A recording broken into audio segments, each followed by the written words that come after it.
Wasit Abdullah Salim asal Oman terbukti ada komunikasi dengan petugas VAR asal Thailand untuk gagalkan timnas. Komite Wasit Dunia buka suara, menarik kartu merah itu adalah lelucon, AFF kembali disorot. Erik mulai dengarkan tuntutan netizen agar segera keluar AFF. Semalam Indonesia gugur dan bukan karena kalah bermain 1-1 di Jalan Besar Stadium Singapura. Dan dengan satu angka itu, perjalanan Garuda di Piala AFF 2026 resmi berakhir di fase grup untuk keenam kalinya dalam sejarah 2007, 2012, 2014, 2018, 2024, dan sekarang 2026, 6 kali. Bukan satu kali keberuntungan buruk, bukan dua kali nasib yang tidak berpihak, 6 kali. Dan malam tadi untuk pertama kalinya dalam waktu yang sangat lama, publik Indonesia tidak hanya marah kepada tim yang kalah. Kemarahan itu mengarah ke satu nama yang kini menjadi pusat perhatian seluruh komunitas sepak bola Asia Tenggara, Khaufan Al-Muri, wasit asal Oman. Nama yang sekarang tidak akan mudah dilupakan oleh siapapun yang menyaksikan laga semalam. Tapi sebelum kita bongkar semua yang terjadi di lapangan malam tadi, kita perlu duduk sebentar dan bicara tentang konteks yang lebih besar. Karena ini bukan hanya soal satu wasit yang buruk dalam satu pertandingan, ini adalah bagian dari pola yang sudah terlalu panjang dan terlalu konsisten untuk disebut kebetulan. Ingat apa yang sudah kita bahas sebelumnya.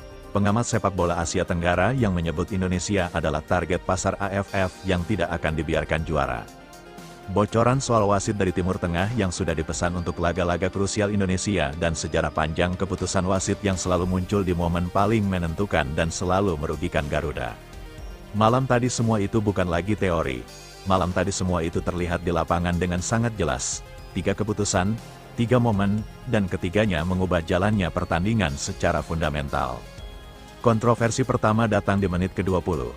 Mitchell Baker, striker Indonesia yang sudah mencetak 4 gol di turnamen ini bergerak masuk ke kotak penalti Singapura. Kontak terjadi, bir terjatuh di dalam kotak penalti. Jelas nyata dan dari tayangan ulang yang langsung beredar di media sosial, pelanggaran itu terlihat sangat gamblang. Khaufan Al-Muri tidak menunjuk titik putih, tidak ada penalti, tidak ada pemeriksaan VAR, pertandingan terus berjalan seolah tidak ada yang terjadi. Kalau penalti itu diberikan dan Indonesia mencetak gol, situasinya akan sangat berbeda. Indonesia maju 1-0 di babak pertama, Singapura yang harus mengejar dan tekanan berbalik arah. Tapi penalti itu tidak ada dan Indonesia tetap 0-0 sampai turun minum. Kontroversi kedua datang di momen yang paling mengubah takdir pertandingan ini. Menit ke-55, Song Uyong, pemain Singapura melakukan sikutan terhadap Ragnar Oratmangun keras disengaja dan wasit Al-Muri yang melihat langsung dari jarak dekat mengeluarkan kartu kuning kedua untuk Song Uyong. Kartu kuning kedua artinya kartu merah otomatis. Artinya Singapura bermain dengan 10 orang dengan Indonesia unggul 1-0. Situasi itu hampir pasti memastikan kemenangan Garuda. Tapi kemudian terjadi sesuatu yang membuat semua orang di stadion, semua yang menonton di layar kaca, semua yang mengikuti lewat live score terdiam tidak percaya. Ada panggilan dari ruang VAR, wasit Al-Muri berjalan ke pinggir lapangan, meninjau layar monitor dan kemudian melakukan sesuatu yang tidak bisa dijelaskan dengan logika sepak bola yang normal.